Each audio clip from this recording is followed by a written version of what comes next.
Shri Venkateswara gold తాకట్టులో ఉన్న మీ బంగారాన్ని విడిపించి కొనబడును.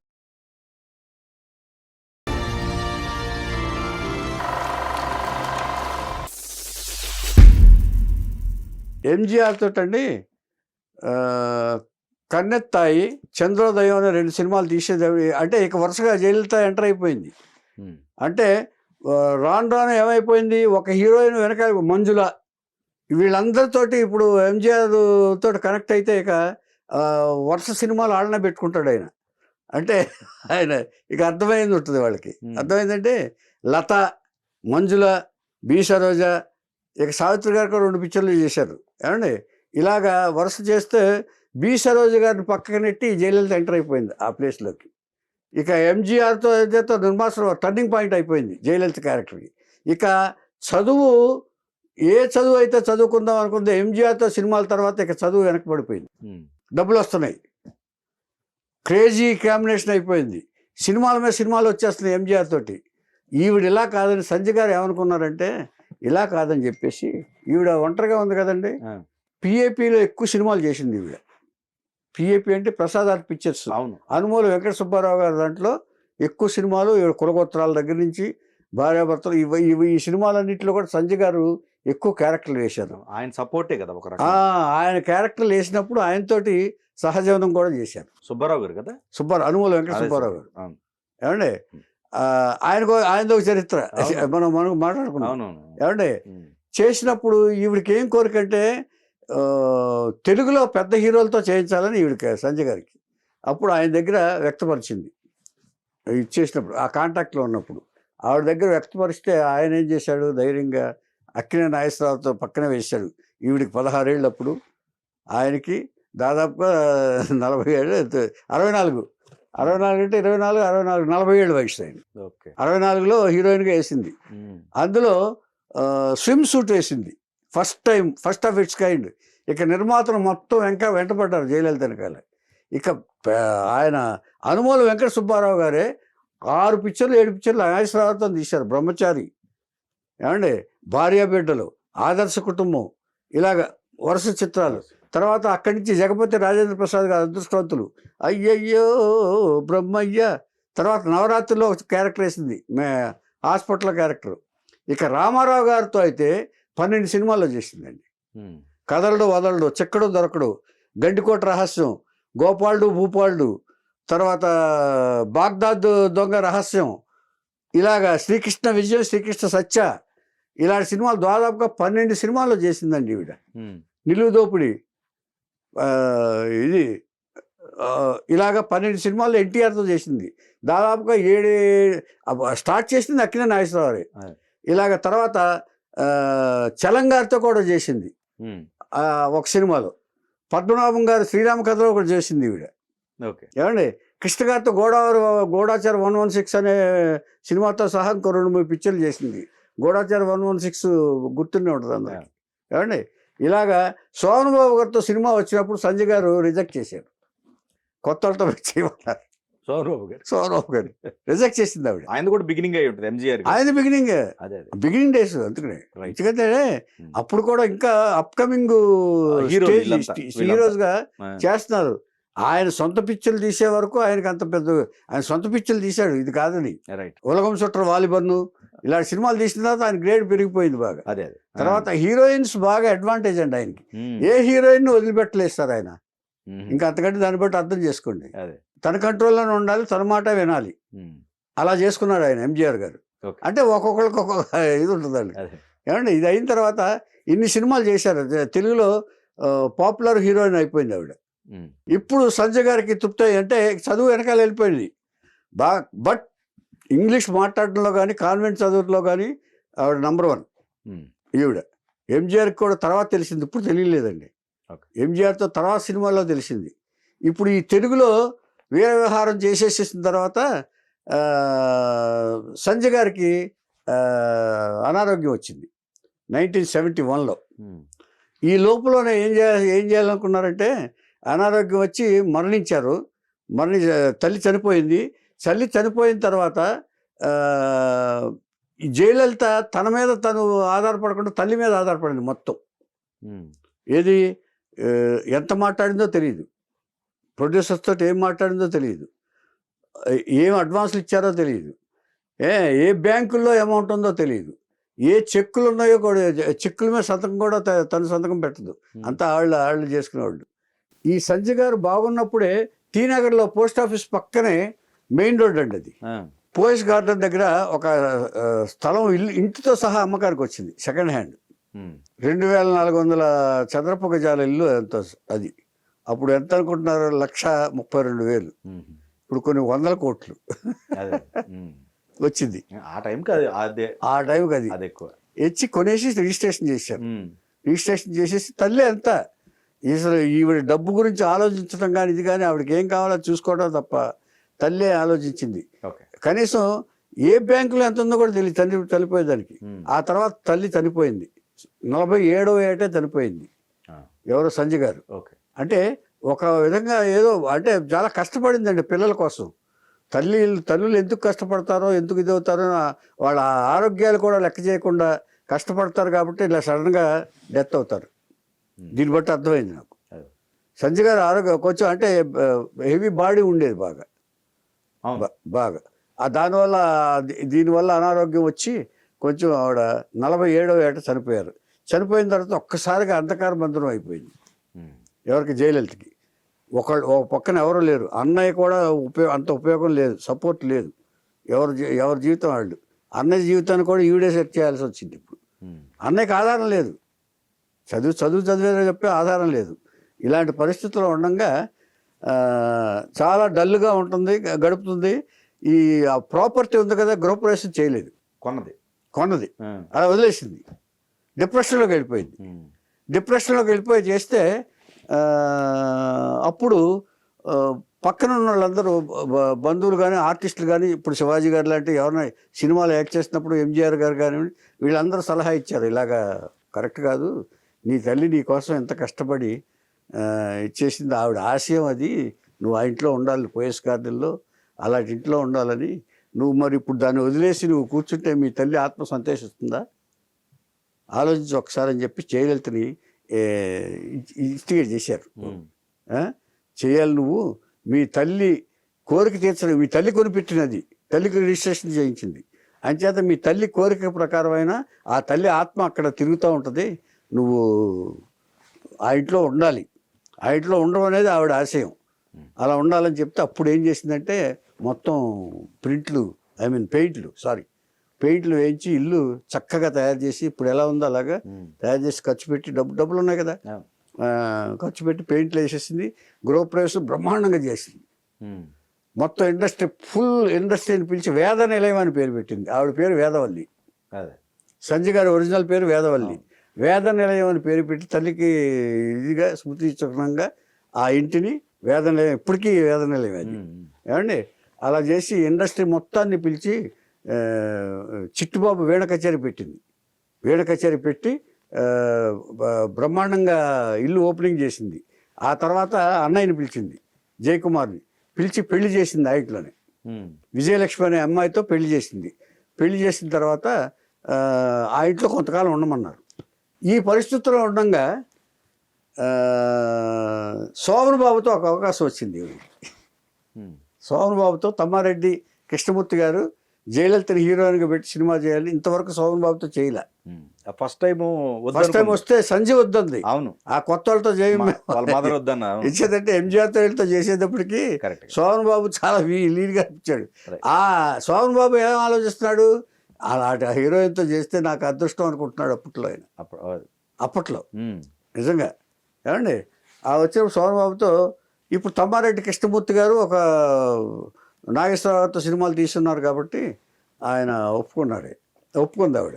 ఒప్పుకుంటే తమ్మారెడ్డి భరద్వాజే తీసుకెళ్ళాడు ఊటీలో షూటింగ్ అయితే అక్కడికి వెళ్ళారు. అక్కడికి వెళ్ళిన తర్వాత ఈవిడ వెంట పెట్టుకుని శోభన్ బాబు గారు పరిచయం చేయాలి కదా, మరి ప్రొడ్యూసర్ కొడుకు కదా ఆయన, శోభన్ బాబు గారికి పరిచయం చేశాడు. పరిచయం చేస్తే ఈవిడ చాలా ముభావంగా ఉంది. శోభన్ బాబు గారికి అది నచ్చదు. ఏంటి ముభావంగా ఉంది అన్నాడు. సరే పరిచయాలు అయిన తర్వాత సాంగ్ ఏదో యథాలాపంగా చేశారు, మెకానికల్గా చేస్తున్నట్టు గ్రహించాడు ఆయన. ఈవిడ మూడ్లో లేదు. అంటే జనరల్గా హీరోయిన్స్ ఎలా ఉండాలి, కొంచెం జోవియల్గా ఉండాలి కదా సాంగ్స్ అన్నా కూడా. కానీ చేస్తున్నారు తప్ప దాంట్లో ఆ లవ్లీనెస్ కనపట్ల. సాంగ్ యొక్క ఇంపాక్ట్ చూడలేకపోతున్నాడు జయలలిత గారిలో సోమన్ బాబు గారు గ్రహించాడు. ఈ గ్యాప్లో ఉంటారు కదా, ఈవినింగ్ షూటింగ్ అయిపోయిన తర్వాత ఏంటి మీరు ఏదో ఇదిగా ఉన్నారు, అంత ఇదిగా ఉన్నారు, ఏమైనా ఇబ్బందులు ఉన్నాయా ఏంటి, ఏదన్నా బాధలో ఉన్నారా ఏమిటని సోమన్ బాబు గారు అడిగాడు. అడిగితే అప్పుడు పక్కన ఎవరో చెప్పారు, ఆవిడ మదర్ ఈ మధ్యనే పోయారు, అది ఇచ్చేస్తున్నారు. అప్పుడు సోమన్ బాబు గారు స్టార్ట్ చేశాడు క్లాస్ పీరియడ్. తల్లి వరకు కొంతకాలం వరకు మీరు సంతోషించే విషయం ఏంటంటే తల్లి పోయిందని బాధపడటం కాదు, తల్లి ఆశీస్సులతో మీరు ఇంత స్టార్ అవగారు ఇవాళ. తల్లి కష్టాన్ని గుర్తుపెట్టుకుని మీరు డల్గా ఉండటం కాదు ఇది. అంచేత మీరు చక్కగా పని చేసుకుంటూ మీ జీవితాన్ని మీరు ఇచ్చేస్తే మీ తల్లిగారు అక్కడి నుంచి ఆనందిస్తారు. అంచేత మీ తల్లి ఆశను ఒక రకంగా ఒక మంచి పని చేశారు మీరు. తల్లి వేదన పెట్టి ఇల్లు ఆవిడ కొన్న ఇంట్లో మీరు గృహప్రవేశం చేయటం అనేది ఒక మంచి చేశారు కదా మీరు. అంచేత ఆ ఆనందంతో మీరు ఇదిగా ఉండాలి, మీ వృత్తికి ఇది చేయకూడదని చెప్పేసి కొంచెం జోకులు ఇది చెప్తూ సోమన్ బాబు గారు దగ్గరయ్యాడు. అంటే లైఫ్లోకి తీసుకొచ్చాడు ఆవిడ్ని. డల్గా ఉన్న అంటే ఎవరైనా చెప్తారు, కానీ సోమన్ బాబు గారు కొంచెం ఆత్మీయంగా మాట్లాడేటప్పటికి ఈవిడికి జయలలిత గారికి ఏ ఫీలింగ్ వచ్చిందంటే తన తల్లి లేని లోటులాగా తీస్తున్నాడు అన్నట్టుగా ఫీల్ అయింది సోమన్ బాబు గారు మాటల్లో. తల్లిలాగా ధైర్యం చెప్తున్నాడు ఈయన. అంటే అన్నం తినిపించడం, భోజనానికి రానన్నారనుకోండి, తనే వెళ్ళి మీరు తింటే తప్ప నేను తిన్నాం. అప్పుడు ఆవిడ గుర్తుకొచ్చింది, తల్లి కూడా అలాగే అనేది, తినాలమ్మా అందం, మన ఆర్టిస్ట్గా పనిచేసేటప్పుడు కొంచెం ఓపిక ఉండాలని తల్లి చెప్పిన మాటలన్నీ గుర్తుకొచ్చి అవే ఇప్పుడు రిపీట్ చేస్తాడు సోమన్ బాబు గారు. చెప్పేటప్పటికి ఒక విధమైన ఇన్ఫాచ్యుయేషన్ వీళ్ళిద్దరి మధ్య కలిగింది. సోమన్ బాబు గారు నిజమైన అభిమానంతోనే పలకరించాడు, ఆవిడ వేరే ఇదిగా తీసుకుంది ఆవిడ సోమన్ బాబు గారు. ఏమండి అలాగా ఆ సినిమా అయ్యేటప్పటికి ఒకే ఒక పిక్చర్ చేశారు, మళ్ళీ ఆ తర్వాత సినిమా చేయలే. మా బాబు డాక్టర్ బాబు ఏమండి, అలాగా డాక్టర్ బాబు ఓకే తమ్మారెడ్డి కృష్ణమూర్తి గారు. ఏమండి ఇది అయిన తర్వాత ఇక్కడికి వచ్చిన తర్వాత అక్కడి నుంచి ఫోన్లో ధైర్యం చెప్పడం మొదలుపెట్టాడు. మెడ్రాస్ వచ్చిన తర్వాత, షూటింగ్ నుంచి వచ్చేసిన తర్వాత ఫోన్లో మాట్లాడుకోవటం.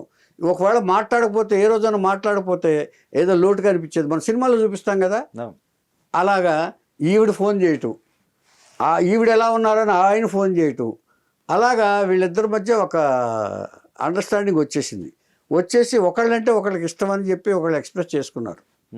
ఇష్టమే కానీ ఇక్కడే ప్రతిబంధకం. ఆవిడ తనకు ఇక ఒక ఆధారం దొరికాడు, తల్లిలాంటి మనిషి దొరికాడు తనకు అండగా ఉండటానికి అని చెప్పేసి ఒక జయలలిత ఫిక్స్ అయిపోయి ఎంతవరకు ఇది అయిందంటేనండి, ఆవిడ తన ఇంటికి పిలిచి భోజనం పెట్టాలని ఆశ, కానీ ఎవరేమనుకుంటారని బాధ. అప్పుడు మా గురువు గారు గోరింటాక్ అనే సినిమా తీస్తున్నప్పుడు ఇలాగే మా ఇంట్లో కూడా షూట్ చేసుకోవచ్చు కదా ఒకదాన్ని ఒక సోమన్ బాబుతో చెప్తే సోమన్ బాబు అది చెప్పాడు గురువుగారు. ఒకరోజు షూటింగ్ పెట్టుకున్నారు వాళ్ళు. ఒకరోజు షూటింగ్ ఎందుకు పెట్టుకున్నారు వాళ్ళు, అందరికి భోజనాలు పెడతారు, మా ఇంట్లోనే భోజనం అని అనౌన్స్ చేసింది. అన్ని వంటలు చేసి సోమన్ బాబు గారిని ప్రత్యేకంగా తీసుకెళ్ళి ఆయనకి ప్రత్యేకంగా వండించింది. ఆ స్టిల్స్ కూడా వస్తూ ఉంటాయి అప్పుడప్పుడు సోషల్ మీడియా. ఏమండి తన దీన్ని ఎక్స్ప్రెస్ చేసిన తర్వాత ఇక మ్యారేజ్ వరకు వచ్చింది. కానీ ఈయనకి ఇష్టమే. జయలలిత గారి ఎవరికి ఇష్టం ఉండదండి. ఇప్పుడు ఒక ఆత్మీయంగా పలకరించినప్పుడు ఇష్టమే ఈయనకి. కానీ ఈయనకి అడ్డు కూడా ఈయనకి పెళ్ళయింది ఆల్రెడీ. ఆ పెళ్ళి కూడా ఒక త్యాగం చేశాడు ఆయన. గురువు గారి పిల్లలకి పెళ్ళిళ్ళు కాకపోతే ఒక అమ్మాయిని నువ్వు చేసుకొని ఆయన సోమన్ బాబుని బతిమాలితే ఆయన పెళ్లి చేసుకున్నాడు. అందం గురించి చూడలే. అవును, అత్యంత అందగాడు ఈయన, చూడలే. ఇప్పుడు 3 ఆడపిల్లలు ఆయన, ఒక కొడుకు. ఇంకెలా చేసుకుంటాడు? ఆయన టైడ్ చేతులు కట్టేసినట్టున్నాయి. అప్పుడు ఆ మ్యారేజ్ వరకు వచ్చి ఎక్సీడ్ వచ్చేటప్పటికి ఒకసారి ఎంజీఆర్ ఇది అప్సెట్ అయింది మళ్ళీ ఈవిడ. నేను ఇలాగా పిల్లల్ని నేను చేసుకోలేను మళ్ళీ, కాకపోతే ఇప్పుడు ఏం చేత నువ్వంటే నాకు ఇష్టమే కాదంటలేదు, నువ్వంటే నాకు కూడా ప్రాణమే, కానీ నేను చేసుకోలేని పరిస్థితిలో ఉన్నానని చెప్పి ఎక్స్ప్లెయిన్ చేసి జయలలిత గారికి చెప్పేశాడు ఆయన. జయలలిత గారు చెప్పేసిన తర్వాత ఇది ఎంజీఆర్, ఈ గందరగోళం అంతా ఎంజీఆర్కి పిలిచి సోమబాబు పిలిచి ఎందుకు చేసుకున్నావు అంటా నువ్వు అని క్వశ్చన్ చేశాడు ఆయన. క్వశ్చన్ చేస్తే, సారీ సార్, నేను ఒక ధర్మానికి కట్టుబడి ఉన్నాను, పిల్లలు పైగా 3 పిల్లల తర్వాత ఇప్పుడు పెళ్లి మాత్రం నేను చేసుకోలేను, ఆవిడ కూడా చెప్పాను, జయలలిత గారికి కూడా చెప్పాను నేను, అంచేత ఒకరికొకరు ఇష్టపడ్డ మాట వాస్తవమే ఇచ్చేయటమే, కానీ నేను మాత్రం ఇప్పుడు వాళ్ళకి మా కుటుంబానికి మాత్రం నేను ఇదే ఇచ్చేసి జయలలిత గారిని పెళ్లి చేసుకోలేని చెప్పేసి ఖచ్చితంగా చెప్పేశాడు. మరి ఇంకా దాని గురించి ఎందుకు అనుకున్నప్పుడు ఇప్పుడు నువ్వే డిసైడ్ చేసుకో, ఇంకెందుకు అతన్ని నమ్ముకోవటం అనవసరం అని చెప్పి ఎంజీఆర్ జయలలిత గారికి సలహా ఇచ్చాడు. అంటే అప్పటికి వీళ్ళిద్దరి మధ్య ఎంజీఆర్ వీళ్ళ మధ్య స్నేహం అంత కాలేదు. ఓకే, అంత కాలేదు. ఇప్పుడు దీని తర్వాత ఈ ఇన్సిడెంట్ తర్వాత ఇప్పుడు మరీ దగ్గర అయింది. ఈ ఇన్సిడెంట్ తర్వాత ఇప్పుడు అంటే ఒకటి పోతే ఒకటి వస్తుంది అంటారు చూసారా, ఇప్పుడు ఒకటి దూరం అయితే ఒకటి దాని దగ్గరికి వెళ్తారు. ఆ సిచ్యువేషన్ వచ్చింది ఇప్పుడు. ఇప్పుడు ఇక జయలలిత గారు డిసైడ్ చేసుకున్నారు, ఇక నాకు పెళ్లి యోగం లేదు, ఇక నేను పెళ్లి చేసుకునే ప్రసక్తి లేదు అని సోమన్ బాబుని వదిలేసింది. సోమన్ బాబు కూడా వదిలేశాడు ఆయన. ఇచ్చేదంటే ఇక తర్వాత కాంటాక్ట్ అనవసరం. ఇప్పుడు తల్లిపోయిన దీంట్లో ఆ ఓదార్పు దీంట్లో దగ్గర అయ్యారు. ఆ దగ్గర అయిన తర్వాత రియాలిటీకి వచ్చేటప్పటికి వాళ్ళు కలవటం అసాధ్యమని తెలుసుకున్న తర్వాత సోమన్ బాబు గారు కూడా దూరం అయిపోయాడు ఆయన. ఇక నువ్వు అర్థం చేసుకో అని చెప్పేసి జయలలితే ముందు అర్థం చేసుకుంది. ఈయన్ని బలవంత పెట్టడం కూడా కరెక్ట్ కాదు, ఈయన చేసేది కరెక్టే కదా, సోమన్ బాబు గారు భార్య పిల్లలు వదిలేసి రావడం అంటే ఇప్పుడు కూడా నాకు కూడా మంచిది కాదు అని చెప్పేసి ఫిక్స్ అయిపోయింది. ఇప్పుడు ఎంజీఆర్కి దగ్గర అవడం మొదలుపెట్టింది. ఇది ట్విస్ట్ ఇది. ఎప్పుడైతే ఎంజీఆర్ దగ్గర తీశాడు, ఇప్పుడు ఏదైతే గాడ్ ఫాదర్ లాగా ఆదుకున్నాడు ఆయన జయలలితని, ఏదైతే డిప్రెషన్లో ఉండకూడదు జయలలిత అని చెప్పేసి తన దగ్గర తీసుకుని వరుస సినిమాల్లో ఇచ్చేశాడు ఆయన. తర్వాత బి సరోజ్ 26 సినిమాల్లో చేస్తే వీళ్ళిద్దరు కాంబినేషన్లో 28 సినిమాలు 25 సినిమాలు యాక్ట్ చేశారు. సో అక్కడి నుంచి గైడు ఏం కావాలని అది చూడటం, సలహాలు ఇవ్వటం. ఎంజీఆర్ ఒక ఫాదర్ లాగా కూడా చూశాడంటే మీరు నమ్మాలి. జయలలితని ఒక తండ్రిలాగా, ఒక వెల్విషర్ లాగా, ఒక గాడ్ ఫాదర్ లాగా ఇది చేశాడు ఆయన. ఇది చేసిన తర్వాత ఇప్పుడు ఈవిడ ఇంగ్లీషు తెలిసింది కదా బాగా, ఈవిడ ఇంగ్లీష్ నాలెడ్జ్ బాగా తెలిసింది ఆవిడ మాట్లాడడం. ఆ మాట్లాడడం తెలిసిన తర్వాత కరస్పాండెన్స్ ఇప్పుడు ఈవిడ వల్ల ఉపయోగం ఉంటుంది, పార్టీకి ఉపయోగం ఉంటుంది అని పార్టీలో చేర్చాడు ఈయన. 82లోనే ఎప్పుడో పార్టీలో చేరమన్నాడు ఈయన. ఏం చేద్దంటే తనకి కమ్యూనికేషన్ తక్కువ, ఆయన ఎప్పుడు ఎడ్యుకేషన్ తక్కువ కదా ఎంజి రామచంద్ర గారికి. ఇప్పుడు తనకి బ్యూరోక్రాట్స్ మీద ఆధారపడాల్సి వచ్చేది. ఇప్పుడు ఎవరు సెక్రటరీ, వీళ్ళు పిఏలు వాళ్ళ మీద. కానీ తనకంటూ తన ఇష్ట ప్రకారం మనిషి ఉంటే మంచిది కదా అని జయలలితని ఇన్వైట్ చేశారు పార్టీ. కరస్పాండెన్స్ అంతా ఇప్పుడు తన రాష్ట్రానికి ఏం కావాలో ఇంకా చీఫ్ మినిస్టర్ అవ్వాలి ఆయన. ఈ సిచ్యువేషన్లో ఎంజీఆర్ గారు డిఎంకేలో ఉన్నారు కదా, డిఎంకేలో ఉండగా కరుణానిధికి వీళ్ళకి అధికార ఇది వచ్చేసింది, క్లాష్. ఎప్పుడు అన్నాదురై గారు చనిపోయిన తర్వాత, అన్నాదురై చనిపోయిన తర్వాత ఎవరు ముందు ఎవరు వెనుక అనే దీంట్లో వచ్చినప్పుడు ఎంజీఆర్ని కొంచెం దూరం పెట్టడం మొదలుపెట్టాడు, డిస్టెన్స్ చేయటం మొదలుపెట్టాడు కరుణానిధి గారు. ఆఫ్ చేయడానికి ఇన్సల్ట్ చేయటం మొదలుపెట్టాడు ఎంజీఆర్ గారిని దగ్గరికి పెరగనివ్వనప్పుడు ఏం చేశాడంటే అప్పుడు ఎంజీఆర్ గారు సైడ్ అయిపోయాడు. డిఎంకే నుంచి బయటకు వచ్చేసి అన్నా డిఎంకే అనే పార్టీ పెట్టాడు ఆయన. అన్నా డిఎంకే పార్టీ వచ్చినప్పుడు అప్పుడు జయలలిత నిర్మాణం చేశాడు ఆయన. దీనికోసం అని పార్టీకి ఏం చేయమన్నాడు ఈయన, పార్టీ ప్రచారాన్ని నువ్వు తీసుకో అని చెప్పేసి జయలలితని ఊళ్ళకి పంపించాడు ఈయన. ఫస్ట్ 77లో చీఫ్ మినిస్టర్ అయ్యాడు ఆయన. 1977లో అన్నా డిఎంకే చీఫ్ మినిస్టర్ ఎంజీఆర్ అయింది. ఈవిడ వెళ్ళటం వీడి వాగ్దాటి చూసి అందరూ ఎదిరిపోయారండి. ఈవిడ ఎంజీఆర్ గురించి చెప్పటం, ఆయన ప్రజలకు ఏం చేస్తాడో, ప్రజలకి ఆయన సినిమా ఆర్టిస్ట్గా ఉన్నప్పుడు రిక్షా వాళ్ళకి పేద ప్రజలందరికీ కూడా డ్రెస్సులు ఇవ్వటం, రెయిన్ కోట్లు ఇవ్వటం, ఇవన్నీ చేసేవాడు ఆయన ఎంజీఆర్ గారు. ఓకే. ఆ ఇంట్లో భోజనం చేసేవాడు వెళ్ళి, పేదలతో పాటు కూర్చుని, గుడిసెల్లో వారు కూర్చుని. ఏమండి, ఇవన్నీ కూడా జయలలిత ప్రచారం చేసింది. అప్పుడు కాంగ్రెస్ ఇందిరాగాంధీ గారు ఉన్నారు. ఇందిరాగాంధీ గారు వేరే మినిస్టర్ తోటి వచ్చి ఈవిడ ఏది స్పీచ్లు అంటే విన్నారు. ఏంటి అబ్బో చాలా బాగా మాట్లాడుతుంది అని అనుకున్నారు. అప్పుడు అయిన తర్వాత ఇంకా చీఫ్ మినిస్టర్ అవ్వాలా. ఇప్పుడు ఎలక్షన్ ప్రచారం జరుగుతుంది. ఎలక్షన్ ప్రచారం జరుగుతుండగా ఇప్పుడు ఆవిడ ఏం చెప్పిందంటే, జయలలిత ఒకసారి అడిగింది, నాకు ఇప్పుడు ఈ ప్రచారాలు చేస్తున్నాను కదా నేను, అవి క్యాసెట్లుగా చేసి రికార్డ్ చేసి, క్యాసెట్లు అప్పుడు క్యాసెట్లే రికార్డులు చేసే ఒక వ్యక్తి ఉంటే బెటర్, నాకు నా స్పీచ్లు అన్నింటిని ఫాలో అయ్యి తర్వాత ఫర్దర్ ఎలక్షన్స్కి పనికొస్తాయి, నేనేం చెప్తున్నాను అది ఒక అసిస్టెంట్స్ అడిగాడు. అప్పుడు కలెక్టర్ అని చంద్రలేఖ అని ఉండేది ఆవిడ, తమిళనాడులో. ఆవిడ మీద యాసిడ్ కూడా పోసారు తర్వాత. అది ఒక పెద్ద కేసు. ఏమండి, ఆవిడ దగ్గర గుమస్తాగానో ఏదో చేస్తున్నారు ఈవిడ భర్త, ఎవరో శశికళ భర్త నటరాజన్. అక్కడ శశికళ ఒక ఆయాగా చేస్తుంది అక్కడ. అంటే ఒక బి గ్రేడ్ గుమస్తా జాబుల్లో ఉన్నారు వాళ్ళు. అప్పుడు ఆవిడ ఈ వ్యాపారమే, ఈ క్యాసెట్ల వ్యాపారం అది చేస్తూ ఉండేది ఆవిడ. ఏది, నటరాజ్ ఏమో గవర్నమెంట్ సర్వీస్, ఆయన భార్య శశికళ ఏమో ఈ క్యాసెట్ల వ్యాపారం చేస్తూ ఉండేది, రికార్డు చేస్తూ ఇవి చేస్తూ ఉండేది. అప్పుడు ఆవిడ్ని అటాచ్ చేశారు జయలలితకి. ఓకే. చంద్రలేఖన ఇమ్మంటే ఆవిడ పంపించింది ఈవిడ. అదొక టర్నింగ్ పాయింట్ ఇక్కడ. అంటే ఎవరెవరు ఎట్లా చేస్తారో చూడండి, శనిగ్రహం వస్తుంటారు చూసారా, అలాగా వచ్చింది. వచ్చి బాగా అలా నిదానంగా క్యాసెట్లు చేసి నిదానంగా దగ్గర అయిపోయింది. ఇక ఆవిడ లేకపోతే ఆవిడ పర్సనల్ ఇదైపోయింది. శశికళ జయలలిత గారికి పర్సనల్గా ఇదవటం, ఆవిడ ఏదైనా పనులుంటే శశికళనే పిలిచి చెప్పటం, ఆ తర్వాత అలా చేసింది.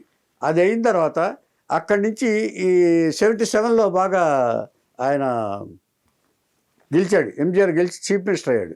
చీఫ్ మినిస్టర్ అయిన తర్వాత ఇప్పుడు 84లో ఏం చేశాడంటే, దాదాపుగా ఇలాగ పార్టీల కోసం చూస్తూ ఉండగా ఈ కరస్పాండెన్స్ మొదలెట్టాడు ఇందిరాగాంధీ కూడా. ఈ తర్వాత ఈ లోపల ఏం చేసిందంటే, ఒక రూమర్ ఉంది, అది నేపాల్ వెళ్ళి ఎంజీఆర్ను జయలలిత పెళ్లి చేసుకున్నారని ఒక ఇది ఉంది. నేపాల్ వెళ్ళి ఇది ఆయుధం కింద తర్వాత ఉపయోగిస్తుంది ఈవిడ. ఈ పెళ్లి పార్టీకి జానకి గారు, ఒరిజినల్ భార్య జానకి గారు ముందు చీఫ్ మినిస్టర్గా చేశాడు, స్పీకరు. కానీ జయలలిత నేనే వారసురాలని అన్నాడీఎంకే కానీ చెప్పడానికి ఈ మ్యారేజ్ ఇది ఫోటోలు చూపించింది అప్పుడు నాయకులకి తిప్పుకోవడానికి. ఇది తర్వాత కదా. అదే ఇట్లా వచ్చినప్పుడు ఈయన ఏం చేశాడంటే రాజ్యసభకు పంపించాడు ఆయన. రాజ్యసభకు పంపించి ఒకసారి తర్వాత పార్టీ వాళ్ళకి మాత్రం ఇష్టం లేదండి. ఇది పార్టీ వాళ్ళకి జయలలిత దగ్గర చేరటం ఇష్టం లేదు. మీరు జయలలితను దగ్గర చేస్తున్నారు, ఆవిడేమో ఫుల్ అడ్వాంటేజ్ తీసేసుకుంటుంది, మీరు చాలా దెబ్బతింటారని చెప్పేసి ఎంజీఆర్కి సలహాలు ఇవ్వటం మొదలుపెట్టారు. కొంతకాలం దూరం పెట్టాడు. అలాగే సినిమాలకు కూడా ఎంజీఆర్ అన్నగారు చక్రపాణి గారు అని ఉన్నారు. ఆయన ఒకసారి జయలలిత అంజు అడ్వాంటేజ్ తీసుకుంటుంది. జయలలిత ఒకవేళ ఎంజీఆర్ వద్దన్నా కూడా ఆయన ఎక్కడుంటే అక్కడికి వెళ్ళిపోవటం మొదలుపెట్టింది ఇప్పుడు జయలలిత. ఒకప్పుడు చేసేటప్పుడు, సినిమాలు చేసేటప్పుడు అక్కడ మొదలు పెడితే ఆయన అవాయిడ్ చేయడానికి ఏం చేశారు, జయలలిత ఒక సినిమాలను తీసేయించి రాజశ్రీని పెట్టాడు. ఓకే. చక్రపాణి గారు.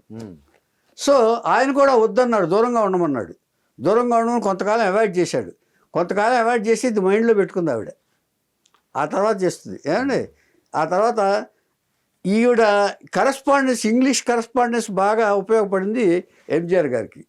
తను ఏం చెప్పాలన్నా కూడా తను వేరే వాళ్ళ మీద ఆధారపడాల్సి వస్తుంది.